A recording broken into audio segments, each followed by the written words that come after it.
Good morning. You are watching or listening to the Citizen Body Podcast, or as we call it, the Bodycast. And I am your host, Susanne Hill. And welcome to, today is a Friday morning. We are in early to mid-June and of 2021, just coming out of the pandemic. I think Philadelphia is finally maskless today and everybody's excited. And what we're talking about today is we are talking with Allison from Leja Dance Studios, I believe is the name of your studio. Jada. Leja is the name of my first company, but everything comes from there. Yes, all of that. Yes. Yep. So how did you get to, and you are one of our featured artists on the Citizen Body from, I think about 2 weeks ago. John had you as our featured artist. And why don't you tell us a little bit about yourself? What got you started dancing? Oh my. What started me dancing was pretty simple. I went to my girlfriend's recital. And we were at the beautiful Academy of Music, and I was seated in the orchestra section next to her mother when I realized I'm in this magical place surrounded by sparkles and lights and colors. And I'm a second grader, mind you.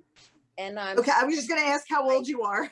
Yeah, I'm in second grade and I'm sitting in the orchestra pit. In the orchestra section, pretty close to the mid front, and the perspective was really important because when you're a kid, you can only see what you can see. And the opening of the show was what drew me in. It was a whole big tap dancing number that had glow in the dark hands and shoes and horns, and the man was singing and he looked like Mr. Peanut under the, with the hat. And, the little monocle. Yeah, it was amazing.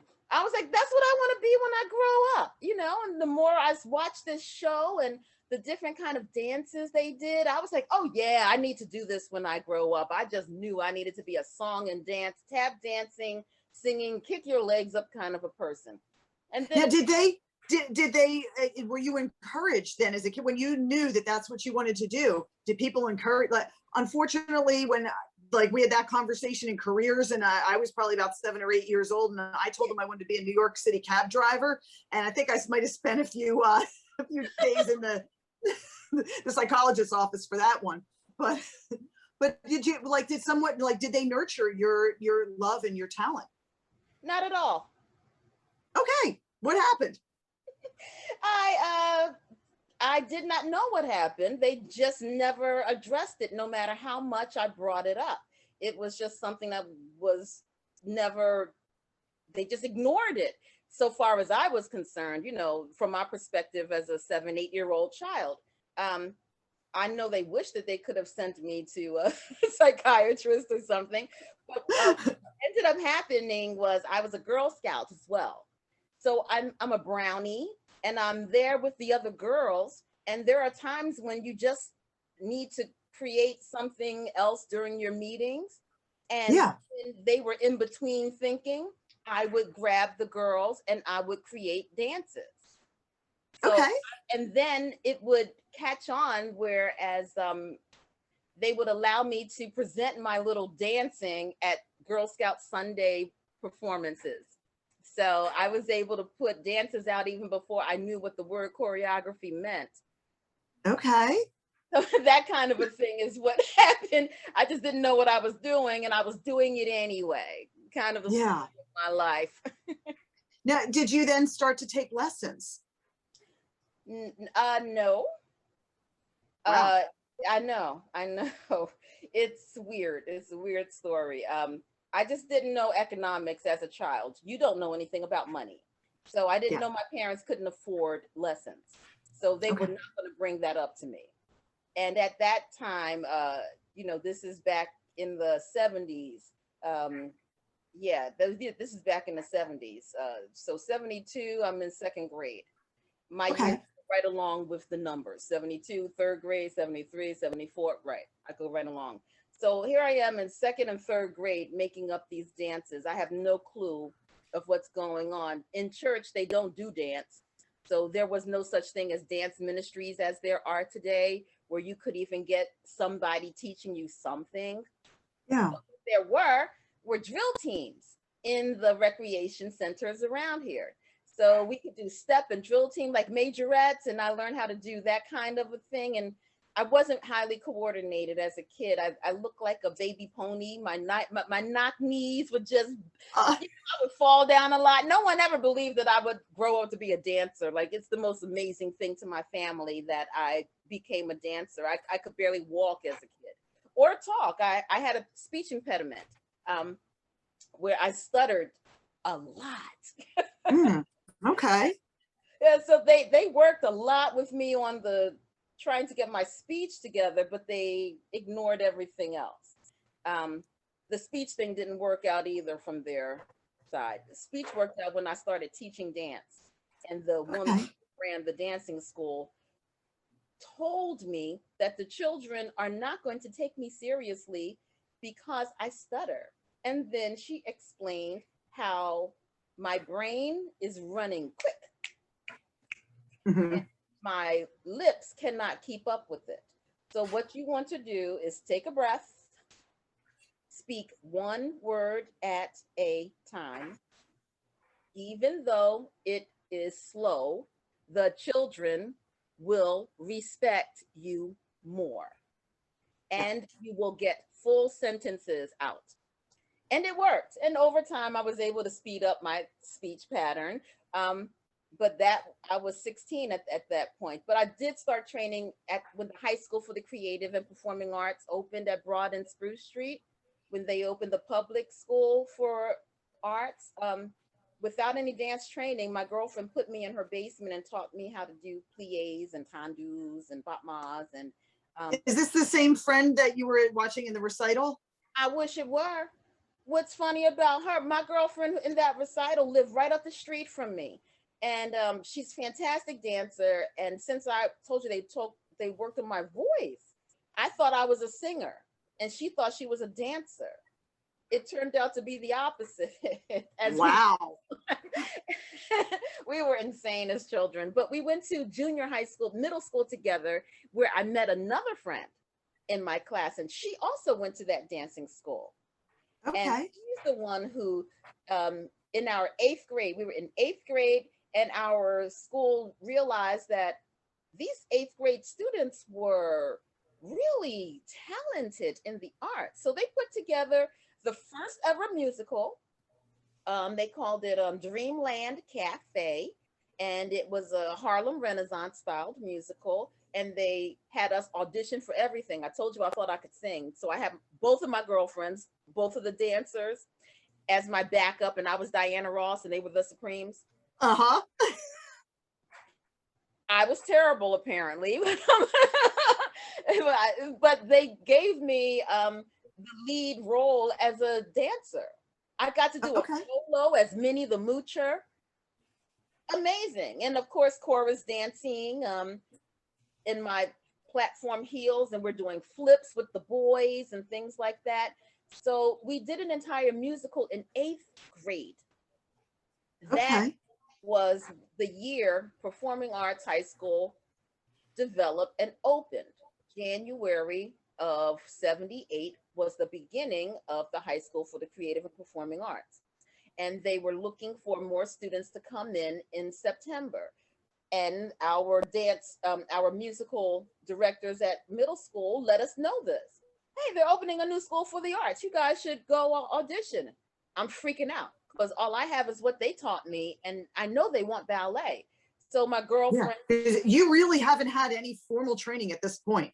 Nothing. No, I was an athlete. I was an award-winning athlete. I was a track runner, short sprints, couldn't do long distances to save my life, but everything short, the high jump, the long jump, and short sprints were all my events. And I was very good at that. So leaping, running fast, jumping high, those things were in me. And I was about to audition for or try out for the Philadelphia Pioneers. I was about to become, like, you know, an #1 runner in Philadelphia.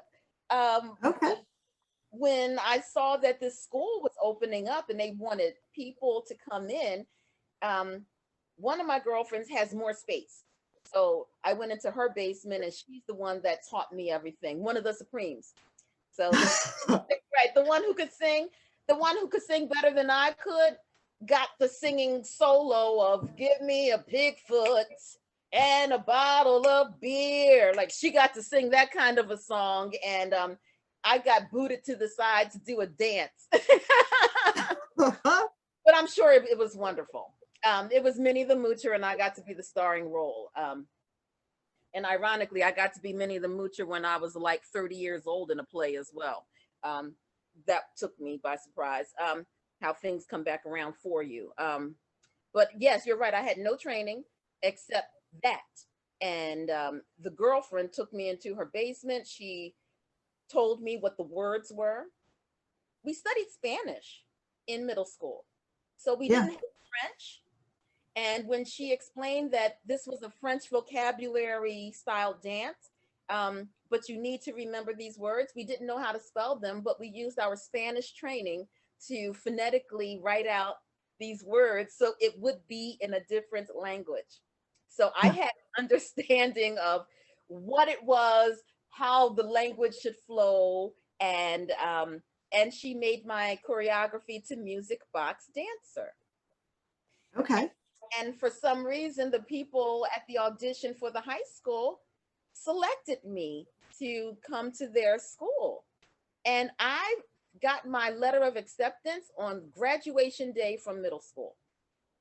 That's wonderful. Graduation. I just thought I was going to go to Overbrook High School because that's, that's all I knew I was going to do is follow after my parents. Came home from graduation. There was a letter and it said, welcome to the high school for creative and performing arts as a dance major. I said, well, look at that. I am not going to Overbrook High School. And were your parents supportive? They didn't have a choice at that point because I did that on my own.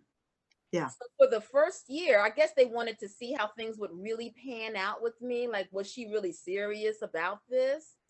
Because sometimes you never know with your flighty kids, I know, that's what I was thinking. Like, you want to nurture something, but you also you're thinking like, okay, this is my kid's future and I want to prepare them for the best future that I can. And is this something that's going to stick?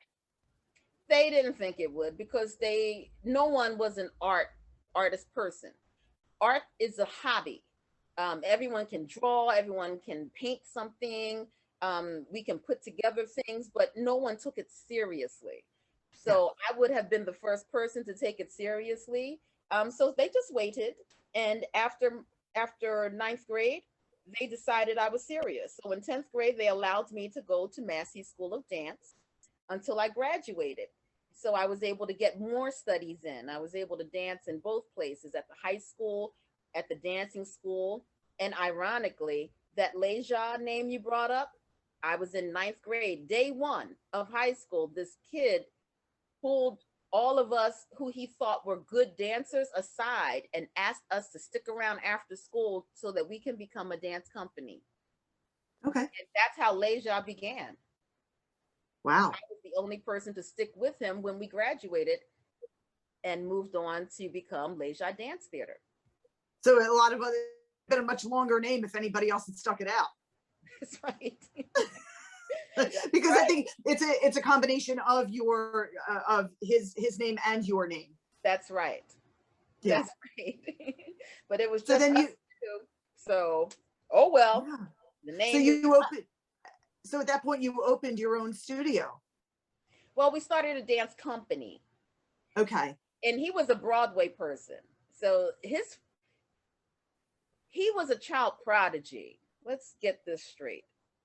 He was a child prodigy that had his own show touring the Virgin Islands by the time he was 8 years old. Wow. Exactly. He was on Broadway when he was 11 or 12 with, I can't remember his first. Oh, no, he was 13 because then he came into high school 13, 14 years old, and he came off of Broadway, Bring Back Birdie with Maurice Hines and Chita Rivera, and he was in this classroom with us at the high school. He missed auditioning in person, and they made him audition in front of all of us students there. So we got to see his audition live, and he was, of course, fantastic. He could play the piano and sing like Stevie Wonder. And then he had his tap shoes on and he got up on the dance floor and started doing jazz and tap and big jumps all at the same time to some incredible music. And we were blown away. So when he asked us to stick around after school and dance with him, what am I going to say? No. I'm like, no, you're my dream come true. I'm dancing with you. Thank you for asking me to stick around. You think I'm good enough? And he did. Yeah, it was amazing. Day one of high school. Day one. And whoever thinks, you know, some of those, like those interactions that a lot of times, you know, we all have them, they add up to nothing, or it's just, you know, a day in the life. And then that's a day that changed your life. Yes.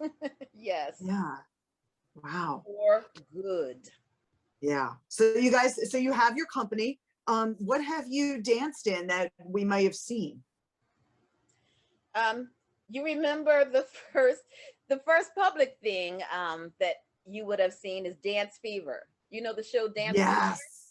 Oh yeah. I got a chance to be on there. So I was there with Adrian Zemed, not the first person, but Adrian Zemed was the second host of that show. And I was on the first dance competition television show representing Philadelphia with my dance partner. And it wasn't him, it was one of the people, it was someone else. But that was one of the first things on national TV you would have seen. I didn't win. I'm very upset at myself for not winning that day. It's one of two regrets that I will ever have in my life. I only have two regrets. That is one of them. Because I could have done something about that. Silly me. Still young in the arts. I'm still green. So I did not win that show. And but it was fantastic anyway. Outside of that, Philadelphia had the Power 99, a radio station. Power 99 FM, the radio station. When they first came to town, they wanted to advertise themselves. What made them think of using dancers, I don't know, but they decided to put together a dance group where my partner Leon got to be the choreographer. And so we traveled around the tri-state area where Power 99's signal goes, and we danced everywhere. Car wash openings, retail store openings, in the mall, the camera shutter place, you know, the gallery, wherever, whatever. We were there because Power 99 was there partnering with a business. So they would bring the dancers for these things to spread the word that Power 99 is a new station in the area. And here comes the dancers. Yep. And for those who are not, who might not be local and know Power 99, it is a radio station that probably plays, I would probably classify, you know, back in the time that we're talking, R&B type of music, kind of like really more like, you know, on the cutting edge of whatever type of R&B is newer coming out. Mm-hmm. That and that's hip-hop, exactly. You got your smooth voice. Yeah. It was wonderful. It was wonderful. Those were wonderful, wonderful times and days. And I was attending the College of Performing Arts at that time when it opened, when Power 99 came to town. Okay. Yeah. So that's exciting. So that. Yeah. And that's what got me on Dance Fever. Was Power 99. Yeah, because they were so well connected. We knew what was going on the nightclub circuit. And that's where they would hold their auditions for dancers and things, were in nightclubs. And that's where I went and heard about this show looking for dancers. And I said, well, I'm going. There you go. And there you are. So then what got you into teaching? So, like we've gone from Girl Scouts and teaching the young girls there. And then were you kind of teaching all along, or, you know, then you were in the education system? Are you then, you know, drawn back into education, or how does that come about? How's education kind of bring its way back into your life? The funniest thing is my grandmother, I'm gonna give you a short background story. My grandmother tells me when I was 2 years old, and she would watch me, I would be on the porch and I would call to my neighbor who would come home. And she would always walk by to go to her house, which was across the street. And I would never let this woman go into the house without calling her over and telling her, I need to show you how to do this with me. Okay. So apparently I've always been this, I need to teach somebody or show somebody or tell somebody what to do since I could talk. And 1 month after being accepted into the high school for the creative and performing arts, there was an opportunity to become a contestant in a teenage Miss Black America kind of a pageant. Okay. And I went to find out about it. It was at a recreational center on 52nd and Walnut Street. And when I walked in the door, there was this little ballet class going on with a young girl my age teaching. And there were about 6 little students, and they had fold out chairs and they were holding on and they were doing, the bar. And I'm saying, I know this stuff. Oh my gosh, I could help. I could teach too. And I immediately went to the lady at the front desk and I introduced myself, told her I'm actually here for the pageant, but I'm sorry, I have to tell you that I would love to teach here. I go to the high school for the creative and performing arts, and I'm learning all of this stuff, and I would love to be a part of here and teach these kids too. And guess what? She let me. Wow. 1 month in of training. And Wow. I got to co-teach with that lady that was there. And we're still friends to this day. Yeah. How do you, now when you're teaching, obviously you are very confident. You just, I mean, you just get everything out very easily, very smoothly, even though you said you had the thing with the stutter when you were younger, you overcame it and you're able to get things out very, very smoothly. When you're then, like, did you need to learn anything about teaching? Because sometimes, students aren't always as receptive to certain styles of learning.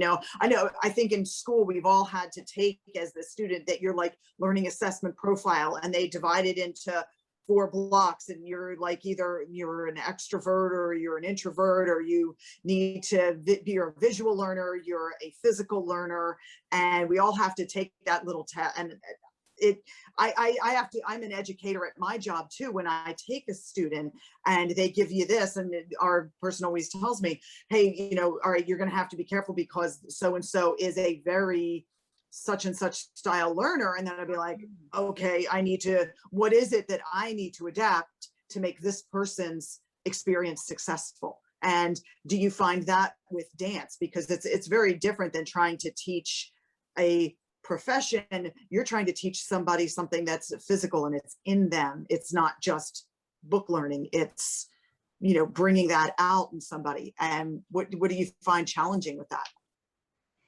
I didn't find it challenging. I'm a very empathic person.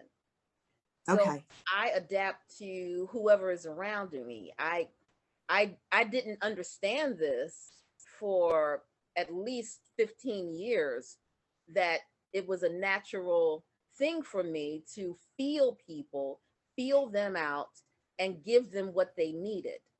I'm just gifted in that direction. And watching the teachers whom I have had and the different facilities where I went to train and the different teaching styles of everyone taught me how to teach the different kinds of people I was in class with. Yeah. Being a late starter, 14 years old, stepping into my first technical ballet or any kind of class at all, being trained, professionally, I'm listening to everything because I felt so far behind people who had been learning from age 3 up. Yeah. And I understood why certain teachers would stop what we were doing and talk for about 15 minutes. I mean, you had to almost warm up again in order to do the next exercise. But it was important, those explanations as to what is going on inside of your body so you can connect the dots. Some people need that because they don't know the difference between what they're thinking and what their body is producing. So Yeah. to have those particular teachers explain, detailing what thoughts should be running in your mind to the feelings that you're getting is how I understood, oh, my body will do this. But if I don't do that, it won't continue to do this. Yeah. So I have to do that to continue to do this. And boy, is this hard when it goes to another position. Ah! You know, now your mind starts to blow. And because Yeah. I went through each and every one of those steps at that age, it wasn't something that just got in me piece by piece growing up. I understood what people had to learn. And Yeah. I understood where everybody was. I just understood where everybody was because I was cognitive at age 14 to soak in absolutely detailed explanations. And to me, everything makes sense. This body over here has a spiral. Her spine doesn't straighten all the way. So in order for her to compete and do and look like she's doing the same thing I'm doing, there has to be another way to get her there. And Okay. around people like this, so I was able to figure out that every person's body is completely different. Yeah. From the door. I watched other dancers not pick that message up at all.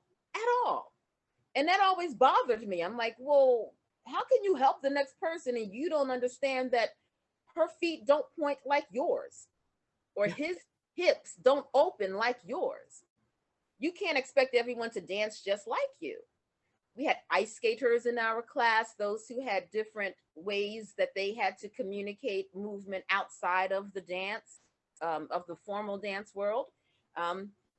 So to watch them transition from turnout to a parallel on their skates and how they had to maneuver things in more of a modern vein to make lines work for ice skating, how to turn, spins, and still look as though they're doing ballet.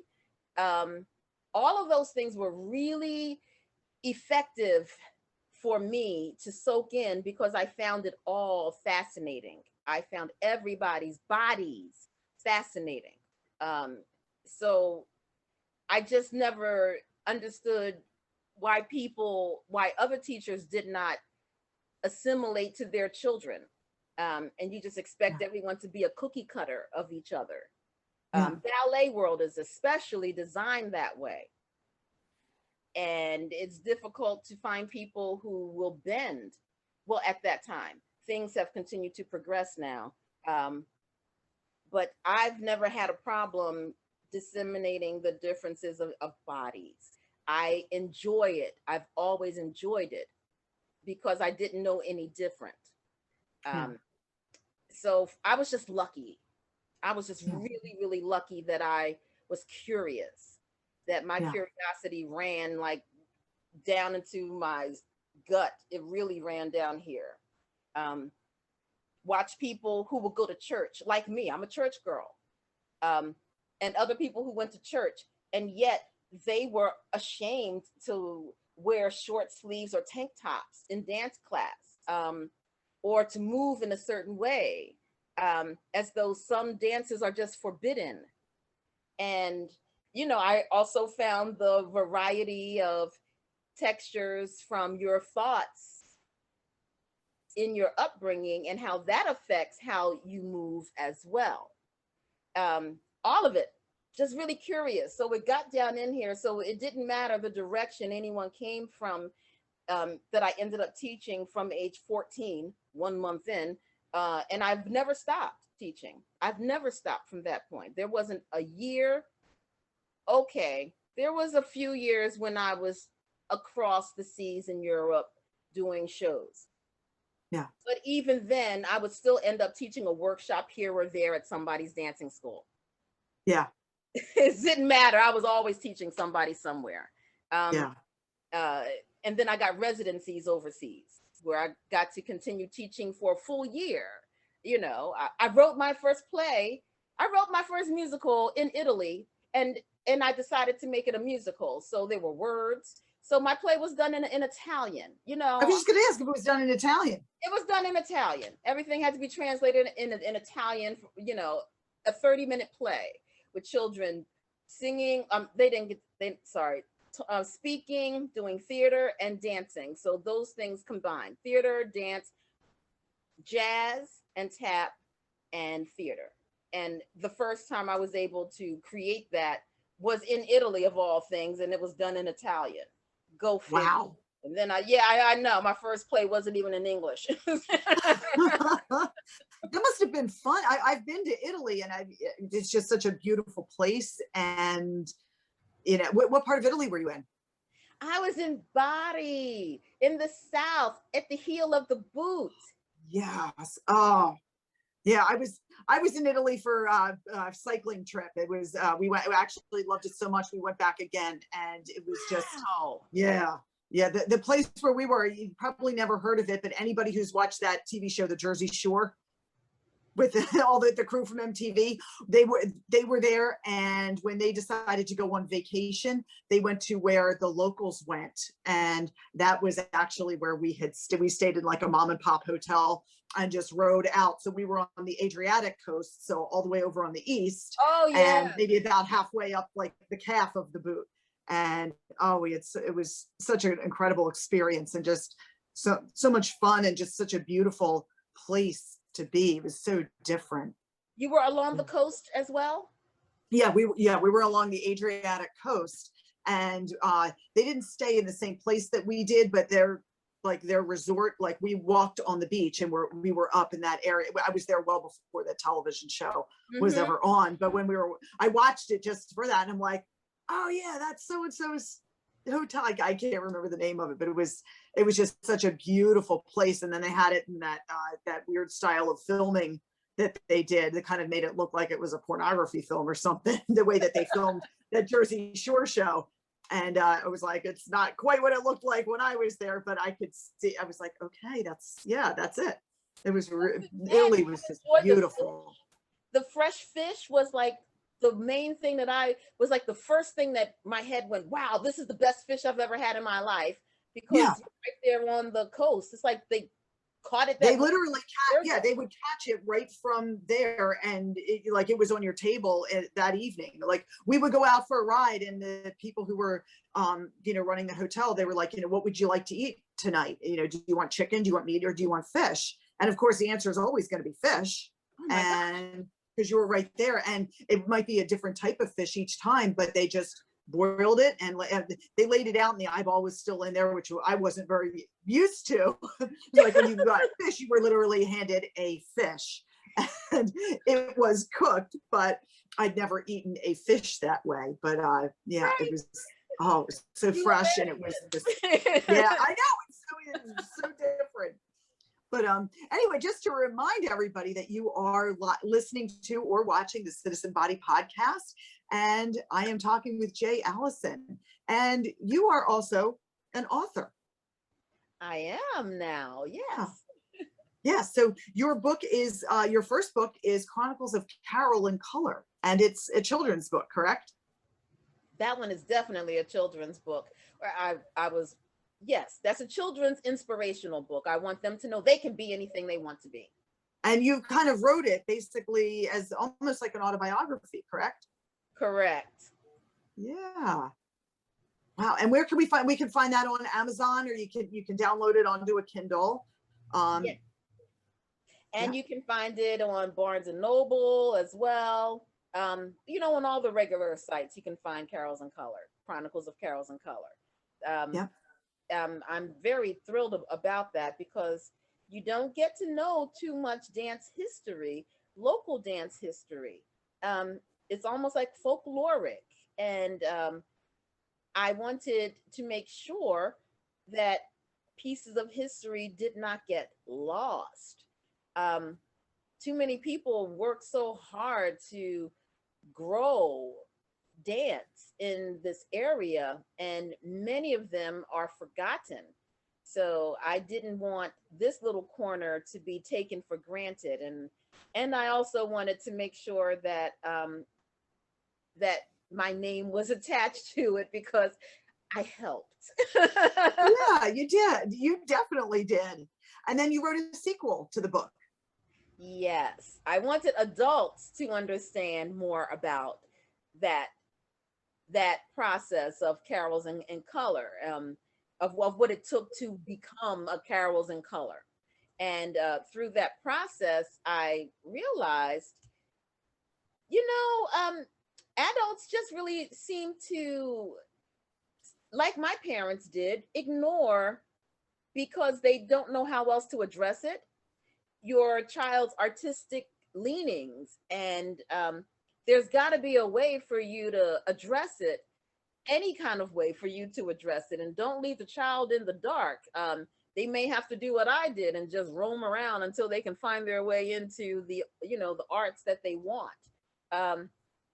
And I wrote that book for that reason. I wanted adults to feel closer to the subject of dance arts, since that's where I am coming from, and to help their child not have to suffer through the hardships it takes to get there. And you can do that if you support them from the beginning. Yeah. So Carols in Color, like, is, yeah, honestly, I haven't had a chance to read the book yet, but I know it's a children's book. What is the like Carols in Color? What does that mean? Carols in Color is the title that Leon Evans and I created when we discovered we wanted to do a Christmas show, since the Nutcracker was all there was. Every Christmas, all of the auditions happen in August, so you can do a Nutcracker. And we're like, Black people don't have anything like that. And then Leon said, yes, we do. We have this thing called Black Nativity. And that used to happen here in Philadelphia at Freedom Theater when it opened. It actually debuted in Philadelphia at Freedom Theater. But that's the only thing, and that was written by Langston Hughes. So why don't I'm not familiar with Black Nativity. So what is Nativity by Langston Hughes? Okay. Yeah, he wrote a play for. Okay. He wrote the birth of Christ, Mm-hmm. so that there could be a religious version of Christmas, as well as the Nutcracker, a fantasy version, so that religious people could have a closer walk with Christmas on theater, in the theater world. And he was the first one to do that. Okay. And he assembled a cast of actors and singers to the first part is all about the story of the nativity. Mm-hmm. And the second part is all a celebration of the nativity. Okay. All songing.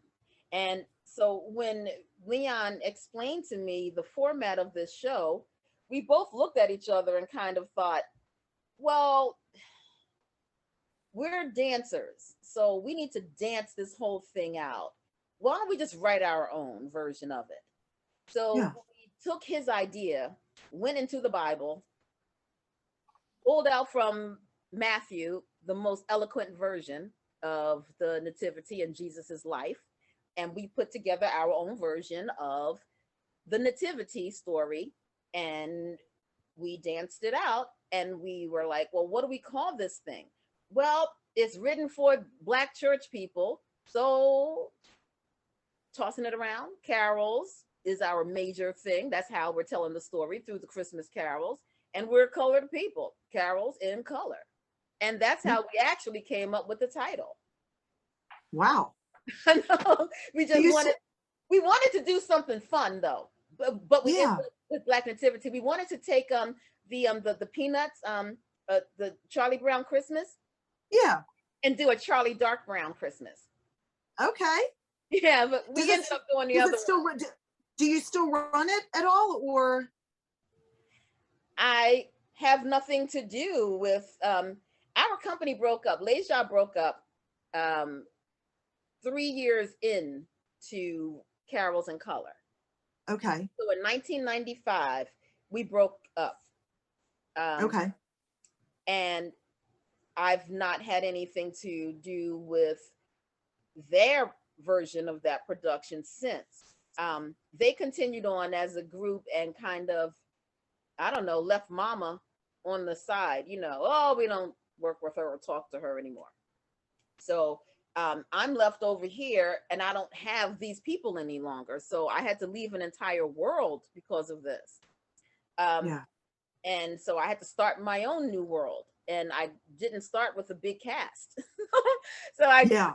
I had to start with building all over again. And it took me actually a few years. And I did a Easter one called I Am. So I wanted to continue it. So it was Carols in Color. Then there was I Am. So Jesus gets to die on the cross in this one. Same idea, pulled from themes of spiritual manuscripts, and I put together I Am. And that happened actually the year Leon passed away. Okay. So that's how long it took for this to progress and become, and for me to start over. That was my first re-emerging Phoenix Rising. But I don't have anything to do with their production of it. And year after year after year, people would ask me, like you, so how are things going with Carols in Color? Even though they all know that they hadn't seen me in that show or around that show, or even my name spoken from those people's lips in all of this time. They just saw me and figured, I actually don't know what they figured, but I always would get questioned about it. And it bothered me that, isn't it clear to you that I'm not there? So I wrote a book. I said, let me help you understand what y'all don't seem to understand. So yeah, and I mean, I really hadn't, I'd not heard of the book before. I did not know it was a production. So that's why I just kind of asked where the name came from. Most people would not know any of that. And yet, those who are deeply involved, I thought by now it should be a national sensation. That's also another reason why I wrote the book, because I really didn't understand why it hasn't progressed to the point that everybody up and down the Eastern Seaboard did not know the name Carols in Color, as well as you would even know Black Nativity at this point. Yeah.